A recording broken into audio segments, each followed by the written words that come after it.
Possible are provided by the City of Highland Park. Programs are produced independently by members of the community. The City of Highland Park is not affiliated with the following program or the producers of public access programming and is not responsible for the content. The following program does not reflect the opinions of the City of Highland Park.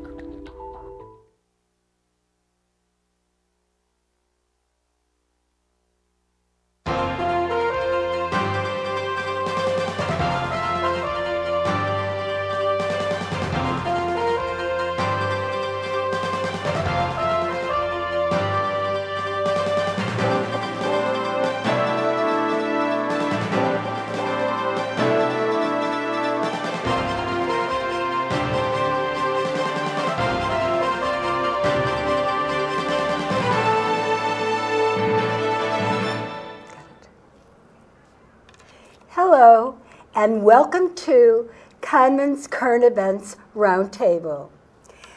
Today, we have a very interesting guest. In fact, I have a guest that I'm welcoming back, right, Richard? I believe so. He's a marvelous lecturer and author and a great guest. And we're going to be talking about the politics of dysfunction. And there's so many politics of dysfunction. We're going to go from Illinois all the way to Washington, D.C. Unfortunately. Unfortunately. And I just want to tell you that you've worked for many years in the government, state, county, and three mayors? Chicago mayors. Three Chicago mayors. Yeah, so Mayor Byrne, I came in with the Byrne administration, some of the Washington administration, and I came back with Richard M. Daley. Okay, so great. So I should ask you, how did you like all of them? Or you never ask somebody that does consulting. They all had their individual unique styles.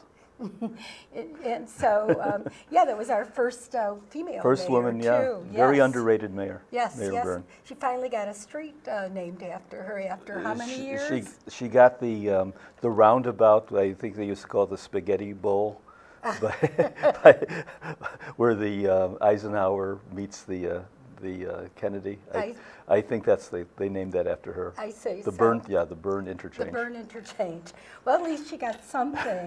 But I came across a column that about Illinois politics just recently from the Chicago Tribune with John Cass.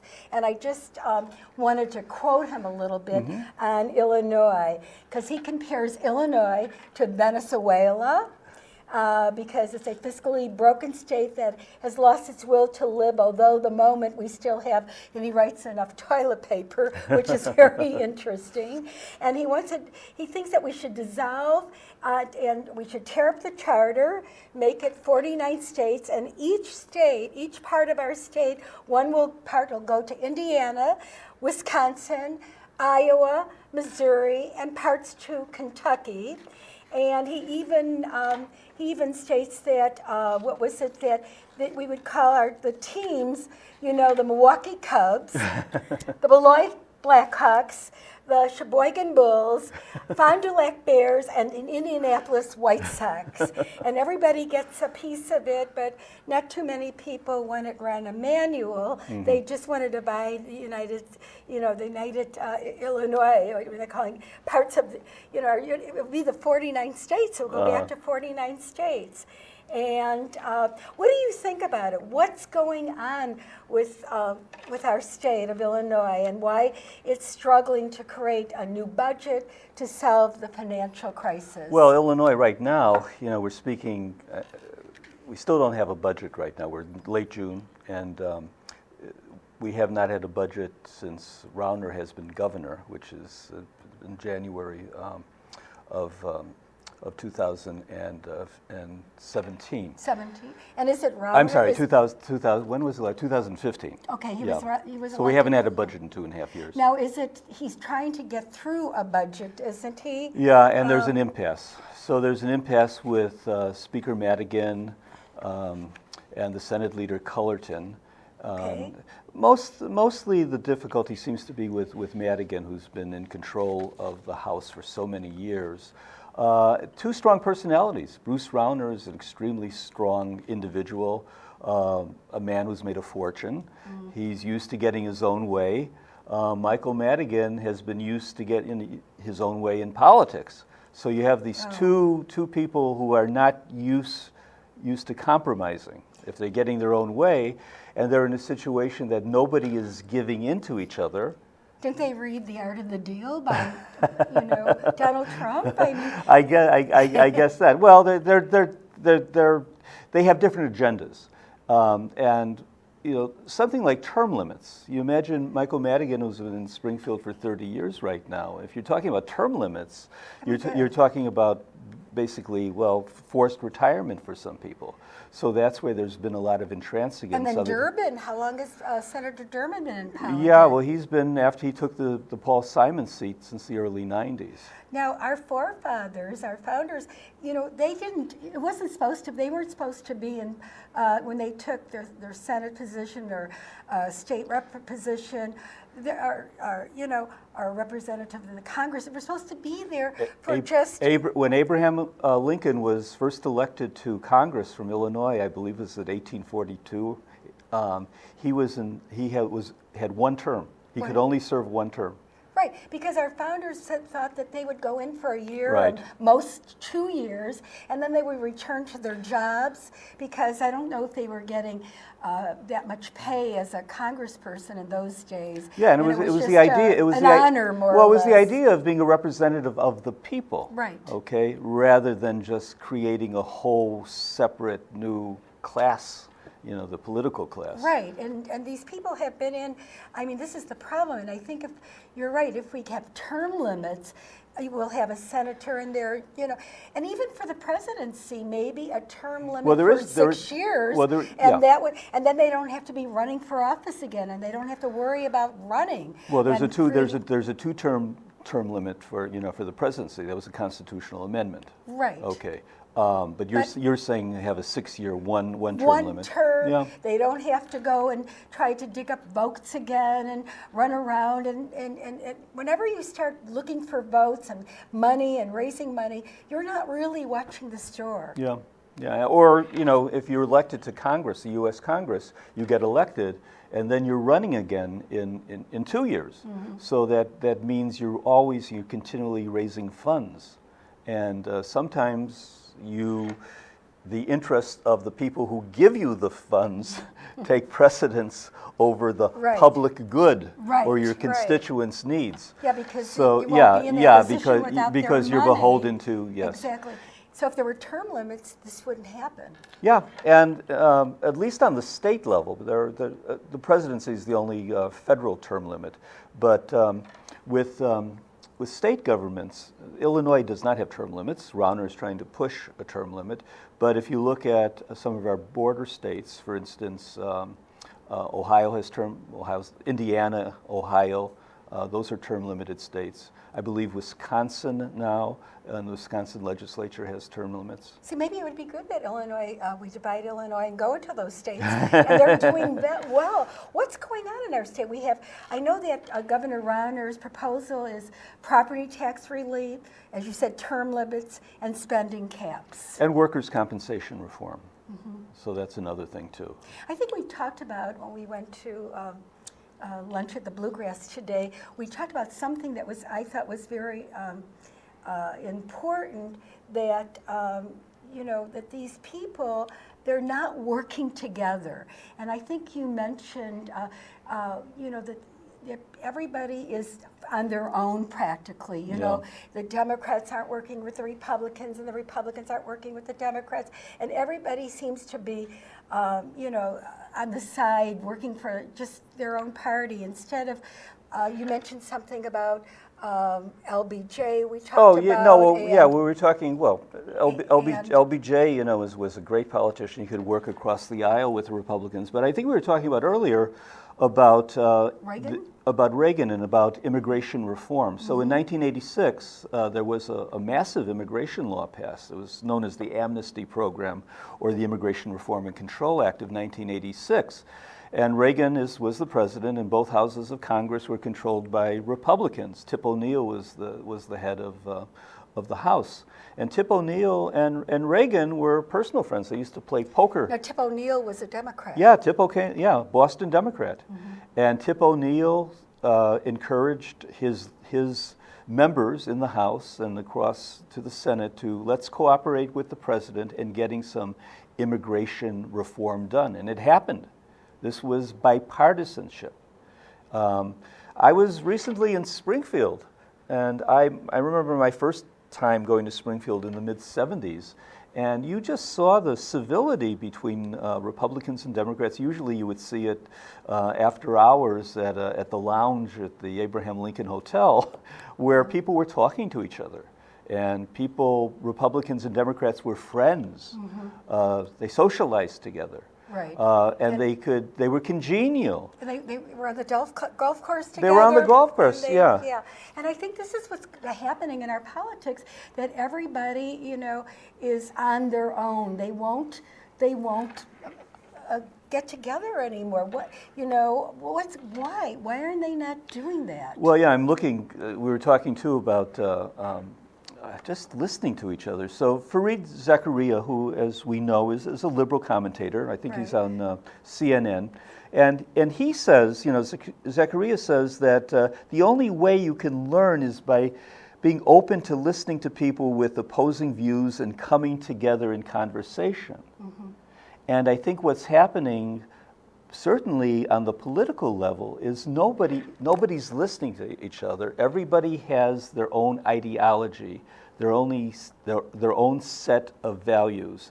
There's no willingness to bend, to compromise. That's what you're supposed to do in politics. Exactly. Is you don't get the full loaf, you get maybe a half a loaf, the other part gets half a loaf, you put that together, you get a full loaf. Not everybody's going to be completely satisfied, but at least it results in policy that everybody can live. It's not getting your whole everything you want, but it's getting some of what you want. And I think it started when President Obama, he started his health care bill, and I don't think he had many Republicans. He included very many Republicans when he started the Affordable Care Act. None. He had none Republicans, no. And now the Republicans have no Democrats. Exactly. And see, and by doing that, by both of them doing that, you're never going to get a good health care bill, because you need the input of both parties. Right. Because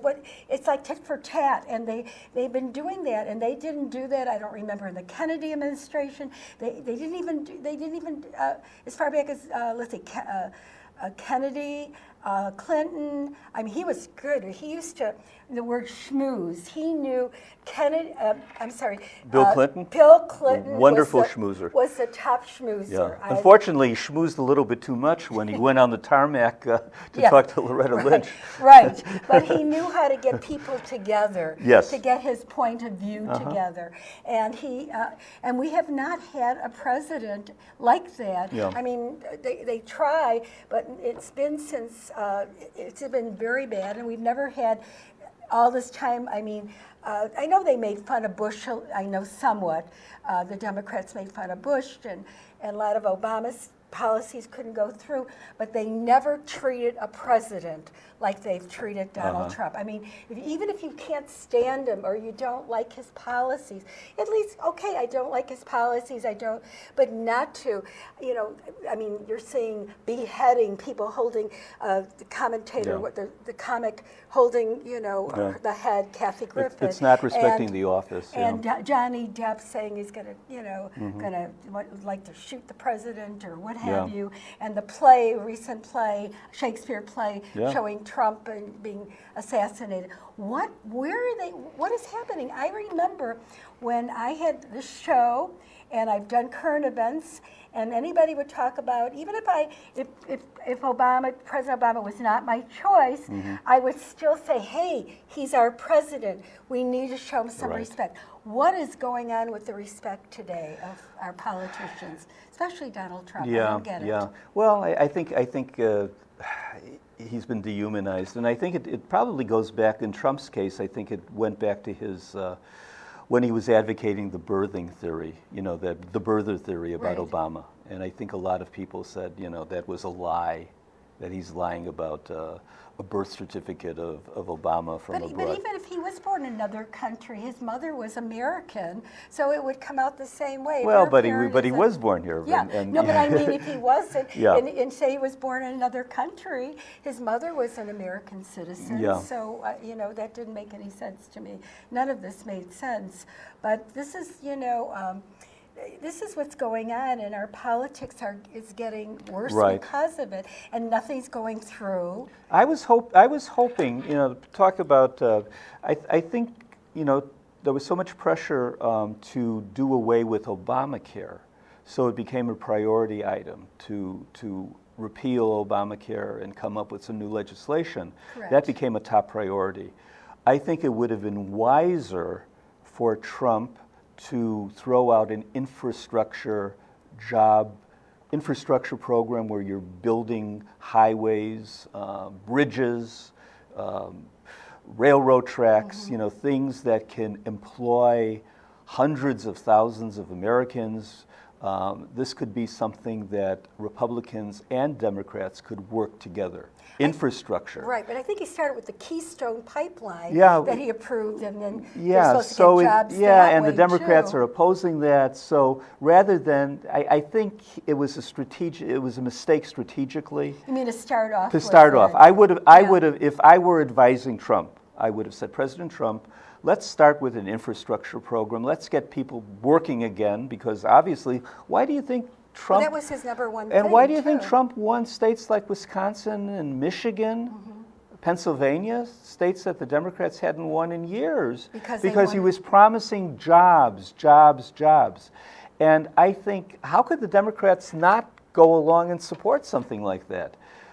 I don't understand why he didn't push the infrastructure program. Well, I think he is. And well, but maybe it's, now he is. But I think that would have been a unifier, and he would have, it would have been right. And then you could talk about the health care, and you could talk about the tax structure and all that. I also thought when President Obama was, with the health care, he should have just went with people with pre-existing conditions. And if he didn't do anything else of any health care and just talked about pre-existing conditions only, I think people would have been very happy with that, because both parties, being Republican, Democrat, Independent, all the parties, plus all the minor parties, everybody has either their spouses or their children or their grandparents having pre-existing conditions. Yeah. So if they just started off with that, that would have been good.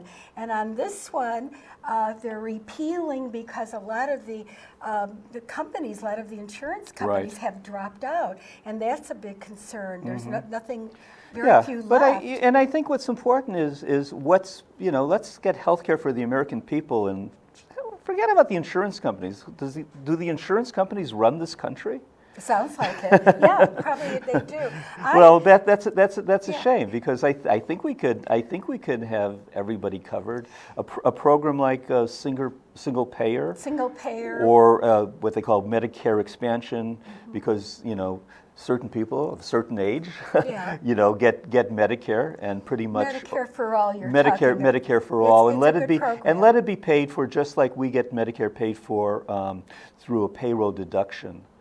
And that would help employers too, because so many employers are being strangled now by paying such high premiums for their employees. So it gets health care off of the employers' backs. So, they can save some money, and they don't have to worry. They don't have to be the ones that are taking care right, of the because people I was paying in for it. Mexico recently, and I was seen by an orthopedic surgeon, spent 1 hour with me, charged me $30. $30. And I also take travel insurance, so my $30 will be reimbursed. But it's a different system. And one of the things that Israel, Mexico, England, Canada, they have the private, you're talking about payer. Single payer. Single payer. But if you want, and you don't think, like in Canada, you may have to wait months, a long time to get, say, an MRI or a CAT scan or one of those type of tests. but you could take out a private policy. Right. So you have an option of taking either being on the state, or you could take, and so the private policies that a lot of people do take out, because once you have a private policy and you want an MRI, you could have it within the same week or the next week. I think even so that's a good idea. President Trump was, when he was talking to the Australian president Yes. A couple of months ago, he said, boy, you guys really have a good health system in your Right, country. right. And that's the kind of health system, single payer, comprehensive system. They have that in Australia. And don't forget, Donald Trump was more of a Democrat than a Republican. You know, he certainly started out as a Democrat, right. and his family was they were all contributed Democrats, money to the Democratic Party. Boy, he contributed money to Mayor Emanuel. Know that, you know? Really? Well, so you know that, so I don't know. Yeah, well, yeah. All you have to do is look at, donations. So, yeah, I think he had a debt, because the Republican legislators all made a promise to repeal Obamacare. I think they were kind of forcing that. Yes, let's repeal. I think a single payer, and I think you're right. I think President Trump really does want a single payer, but he can't just come out because of, he's working with the Republican Party. Yeah. But I think eventually, in fact, I was reading Charles Krauthammer's column, who also, is a Republican, and he said within a short time, maybe 6 years, maybe sooner, that we are going to have a single payer. And I think that would work the best. I think that's going to, yes.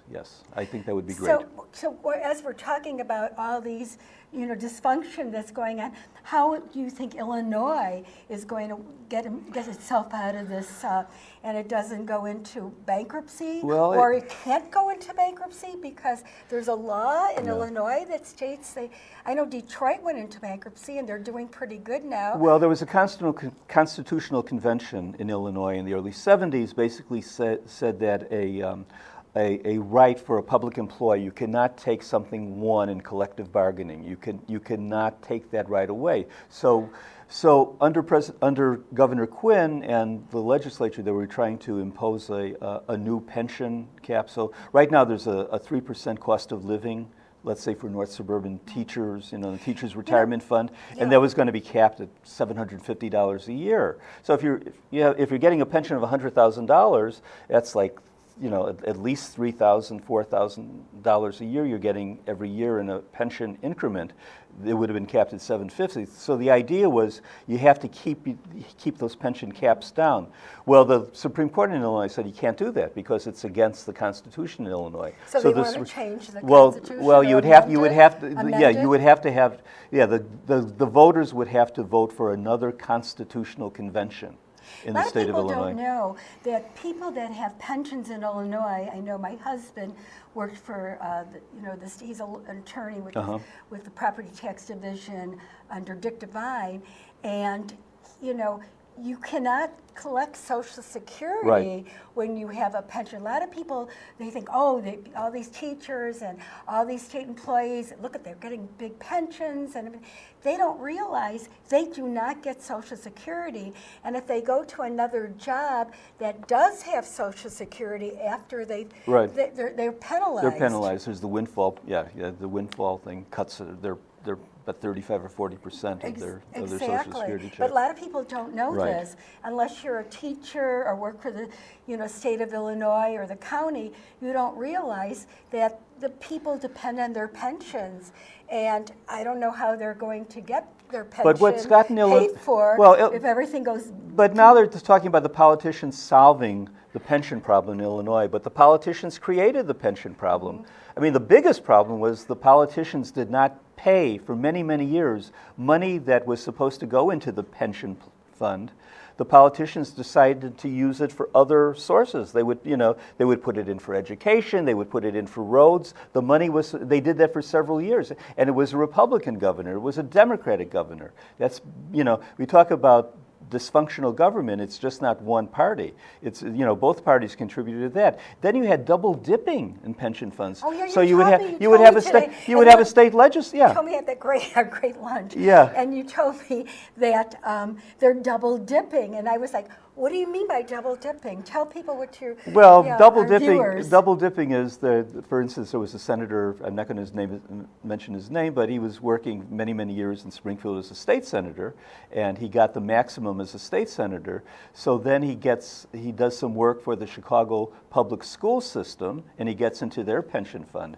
So by getting into their pension fund and working there, the law allowed him to work there, and even just by working there maybe 3 or 4 or 5 years, he was able to get the maximum. So his pension went from $120,000 a year to $240,000 a year. So, and the fact that people would work, I think if you're a state legislator in Illinois, you work maybe 80 days a year. So a lot of people that have affiliations with the machine and Democratic machine in Chicago, they wound up working in the water department or transportation department. And that's with Michael Madigan, right? Yeah, and they would get He's been there for how long? So again, their 1,000 their years. pensions would be built up. So anyway, the politicians created the pension problem. So, and it's a shame that people like the teachers who put 9% of their funds into it, the teachers are being criticized. The ones who should be criticized are the politicians. And so do you think that they're going to reelect the governor? Or I know he's running against other people that are trying to get the spot, I think. Well, it depends. The governor's very popular downstate. He's, somewhat popular in the suburbs of Chicago. Michael Madigan doesn't like the governor. Doesn't like the governor. It depends on turnout, I guess, in the city of Chicago and in some of the suburbs. Well, do you think another governor will be able to work with Michael Madigan? I mean, we had a Democratic governor before, and I don't know how well they worked together. Yeah, we had Governor Blagojevich and Governor Quinn, and they had problems with Michael Madigan. So I mean, becoming, getting a Democratic governor is not going to solve the problem. I mean, this Madigan, he needs it. We're talking about term limits. I mean, he's the ideal person to put term limits on. Yeah. Well, the problem is, let's say Illinois collects $1 of revenue right now, and by the time you pay the pension obligations, Illinois' pension obligations, that's about 26 cents out of that dollar. And then we've borrowed so much money, the state of Illinois has accumulated so much debt. So the interest on that debt's another 5%. So already maybe 32 cents of that dollar is gone already. So you're working not on $1, you're working on 68 cents. And that's why you're not paying the vendors at all. There's several billions of dollars of money. So are we going to go into junk bonds pretty soon? Is Moody, well, they're